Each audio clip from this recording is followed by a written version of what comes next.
আসসালামু আলাইকুম। স্বাগত জানাচ্ছি আমার চ্যানেল মুগ্ধস মমে।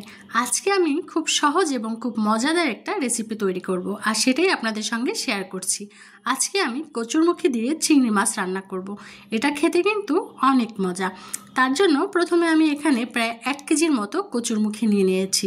এবার এটাকে ভালো করে ধুয়ে পরিষ্কার করে নিয়েছি। এবার আমি এটাকে একটি পিলারের সাহায্যে ভালো করে খোসাটাকে ছিলে নেব। আপনারা চাইলে কিন্তু বটির সাহায্যেও ছিলে নিতে পারেন। আমি একটি পিলার দিয়ে সবগুলো সুন্দর করে ছিলে নেব। তারপর একটা ছুরি দিয়ে মাঝখান থেকে কেটে 2 ভাগ করে নেব। আপনারা আপনাদের পছন্দ অনুযায়ী সাইজ করে কেটে নিতে পারবেন। এই যে আমি কিন্তু 2 ভাগ করেই কেটে নিচ্ছি। এভাবে আমি সবগুলোকে কেটে নেব।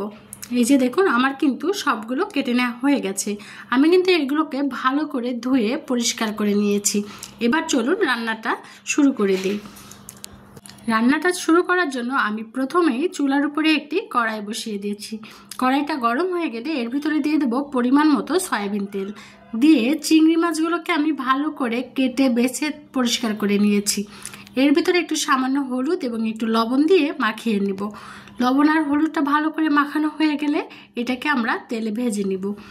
এই যে আমি কিন্তু গরম তেলের ভিতরে দিয়ে দিয়েছি। এবার এটাকে আমি প্রায় 5 মিনিটের মতো একটু ভেজে নিব।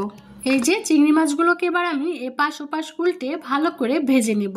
খেয়াল রাখতে হবে বেশি সময় ধরে কিন্তু ভাজা যাবে না, তাহলে চিংড়ি মাছগুলো কিন্তু শক্ত হয়ে যাবে, যা খেতে ভালো লাগবে না। 5 মিনিটের মতো এপাশ ওপাশ উল্টে ভেজে নিলেই হবে। আমার ভিডিওগুলো যদি আপনাদের এতটুকু ভালো লেগে থাকে তাহলে অবশ্যই আমার চ্যানেলটিকে সাবস্ক্রাইব করবেন এবং লাইক করবেন, আর আপনাদের মূল্যবান মতামত কমেন্টে জানাবেন। আমি সবার কমেন্টে রিপ্লাই করব ইনশাল্লাহ। এই যে চিংড়ি মাছটা তুলে নেওয়ার পরে যে তেলটা ছিল সেই তেলের ভিতরে আমি 1/2 কাপ কোচা পেঁয়াজ দিয়ে দিয়েছি। পেঁয়াজটাকে আমি কিছুক্ষণ ভেজে নিব। কিছুক্ষণ ভাজা হলে তার ভিতরে সামান্য একটু পানি দিয়ে দেব। পানিটা দিয়ে এর ভিতরে আমি এখন দিয়ে দেব রসুন বাটা। আমি 1 টেবিল চামচের মতো রসুন বাটা দিয়েছি, আর কিছুটা হলুদের গুঁড়া এবং কিছুটা মরিচের গুঁড়া দিয়ে দিয়েছি, আর প্রায় 1 চা চামচের মতো জিরার গুঁড়া দিয়ে দিয়েছি, আর পরিমাণ মতো লবণ দিয়ে দিয়েছি। লবণটা আপনারা আপনাদের স্বাদ অনুযায়ী দিয়ে নেবেন। এবার আমি মশলাটাকে ভালো করে কষিয়ে নেব। প্রত্যেকটা তরকারির মশলাটা যদি ভালো করে কষানো হয় সেই তরকারির স্বাদ কিন্তু অনেক ভালো হয়। মশলাটা কষানো হয়ে গেলে এর ভিতরে কিন্তু আমি পানি দিয়ে দিয়েছি। অল্প পরিমাণে পানি দিয়েছি, দিয়ে আর একটু নাড়াচাড়া করে এবার কিন্তু আমি কচুরমুখীগুলোকে এর ভিতরে দিয়ে দেব। কচুরমুখীটাকে এর ভিতরে দিয়ে মশলার সঙ্গে কচুরমুখীটাকে ভালো করে কষিয়ে নেব। এই যে সুন্দর করে কষিয়ে নিতে হবে। কিন্তু মশলা যত ভালো কষানো হবে তরকারির স্বাদ কিন্তু ততটাই বেশি হবে। এই যে আমার কিন্তু কষিয়ে নেওয়া হয়ে গেছে। এ পর্যায়ে আমি চিংড়ি মাছগুলো দিয়ে দেব। চিংড়ি মাছগুলো দিয়েও কিছুক্ষণ কষিয়ে নেব। কষানো হয়ে গেলে এরপরে আমি এর ভিতরে দিয়ে দেব পানি।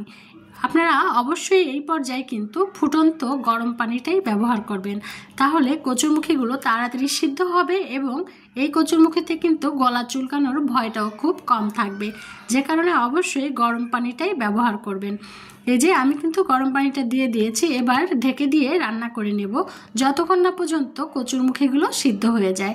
আমি কিন্তু 3টা কাঁচামরিচও দিয়ে দিয়েছি। এবার ঢেকে দিয়ে কিছুক্ষণ অপেক্ষা করব যতক্ষণ না পর্যন্ত কচুরমুখীগুলো সেদ্ধ হয়। এই যে দেখুন, আমার কিন্তু কচুরমুখীগুলো সেদ্ধ হয়ে গেছে, রান্না প্রায় শেষও হয়ে গেছে। দেখুন, দেখতেই কিন্তু অনেকটা লোভনীয় হয়েছে, খেতেও কিন্তু বেশ মজাই হয়েছিল। এই যে দেখুন, আমি কিন্তু চেক করে নিচ্ছি যে আমার কচুরমুখীটা সেদ্ধ হয়েছে কিনা। সবগুলো কচুরমুখী কিন্তু এরকম সুন্দর সেদ্ধ হয়ে গেছে। এবার এটাকে আমি নামিয়ে নেব। আর অবশ্যই একটু ঝোল বেশি রেখে নামাতে হবে, কারণ কচুরমুখীটা ঠান্ডা হলে কিন্তু ঝোলটা অনেক টেনে যায়, যে কারণে ঝোলের পরিমাণটা একটু বেশি রাখতে হবে। এই যে দেখুন, আমার কিন্তু রান্না শেষ, আমি কিন্তু নামিয়েও নিয়েছি। এটা খেতে কিন্তু ভীষণ মজা। আমার ভিডিওটি যদি আপনাদের ভালো লেগে থাকে তাহলে কিন্তু অবশ্যই কমেন্টে জানাবেন, আর অবশ্যই আমার চ্যানেলটিকে সাবস্ক্রাইব করে আমার পাশেই থাকবেন। আপনাদের একটা লাইক কমেন্ট আমাকে কিন্তু আমার কাজের উৎসাহ প্রদান করে। আল্লাহ হাফেজ।